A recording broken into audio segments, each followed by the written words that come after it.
नमस्कार मंडळी. तुमच्याकडेही पडली आहे का कडाक्याची थंडी? गारट्यानं होतोय का सारखा सर्दी आणि खोकला?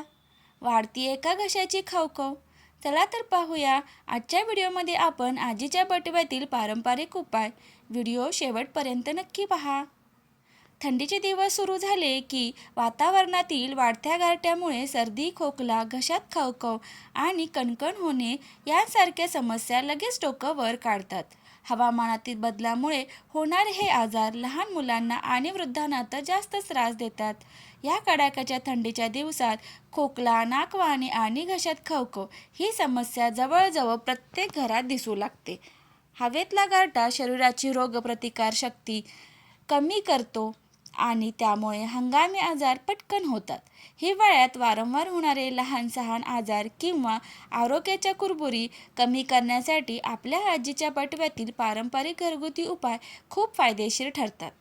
हिवाळ्यात वरचेवर होणारी सर्दी, खोकला, घशाची खवखव कमी करण्यासाठी स्वयंपाकघरातील काही पदार्थ असरदार ठरतात. या उपायांसाठी लागणारे सगळे पदार्थ जसे की हळद, आले, मध, तुळस आपल्या घरात सहज उपलब्ध असतात. कोणतेही दुष्परिणाम नसलेले आणि सोपे असे हे घरगुती उपाय लगेच आराम देतात. आपल्या स्वयंपाकघरातील आले, हळद, मध किंवा मसाले योग्य पद्धतीने वापरले तर हे घरगुती उपाय हिवाळ्यातील हंगामी आजारांवर अगदी सुरक्षित व परिणामकारक ठरतात. थंडीच्या दिवसात या हंगामी आजारांचे प्रमाण कमी करण्यासाठी आणि रोगप्रतिकारशक्ती वाढवण्यासाठी घरातच उपलब्ध असलेल्या पदार्थांचा वापर करून कोणकोणते प्रभावी आणि सोपे घरगुती उपाय करता येतील ते आपण पाहूयात. हिवाळ्यात होणाऱ्या सर्दी, खोकला आणि घशाच्या खवखवीसाठी खास उपाय.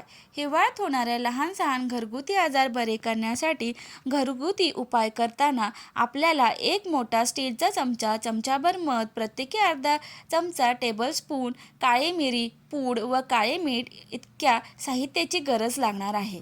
चमचाभर, मूठभर की वाटीभर.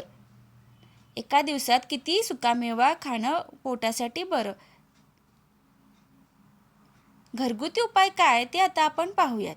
सर्वात आधी एक स्टीलचा चमचा घेऊन तो गॅसच्या मध्यम आचेवर थेट धरून हलकेच गरम करून घ्यावा. लक्षात ठेवा की चमचा गरजेपेक्षा जास्त गरम करू नका, अन्यथा मध आणि चमचा दोन्ही खराब होऊ शकतात. गरम चमचा गॅसवरून उतरवा आणि त्यात एक चमचा मध घाला.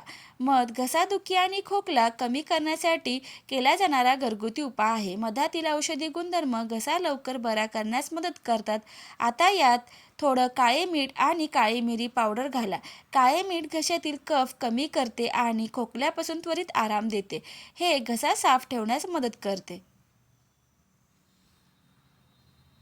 काळी मिरी पूड घसा आणि छातीतील कफ दूर करते. यामुळे कफ पातळ होऊ लागतो आणि जुनाट खोकला देखील बरा होतो.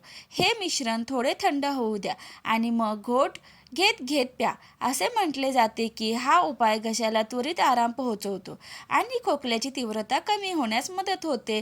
त्यामुळे सकाळी रिकाम्या पोटी किंवा रात्री झोपण्यापूर्वी हा उपाय करणे फायदेशीर मानले जाते. जर तुमचा खोकला जास्त काळ बरा होत नसेल, ताप येत असेल, श्वास घेण्यात त्रास होत असेल किंवा घसा खूप जास्त सुजला असेल तर डॉक्टरांकडे जाणे आवश्यक असते. हा उपाय सर्दी, खोकला आणि घसा खवखवण्यावर प्राथमिक घरगुती उपचार करू शकतो व पण गंभीर स्थितीमध्ये वैद्यकीय सल्ला घेणे गरजेचे आहे. हा उपाय कसा आहे फायदेशीर? मधामध्ये नैसर्गिकरित्या जखमा बरा करण्याचे औषधी गुणधर्म असल्याने ते घशातील सूज आणि खवखव कमी करून तात्काळ आराम देतात.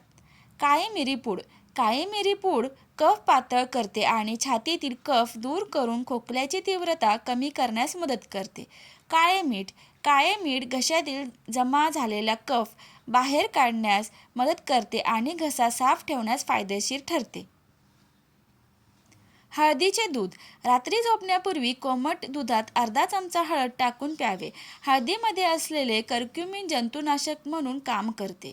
मिठाच्या गुळण्या. कोमट पाण्यात थोडे मीठ टाकून गुळण्या केल्यास घशातील खवखव कमी होते आणि कफ सुटण्यास मदत होते. वाफ घेणे. गरम पाण्यात ओवा किंवा पुदिन्याचे तेल टाकून वाफ घेतल्याने बंद नाक उघडते आणि छातीतील कफ सुटतो. तुळस आणि गवती चहा.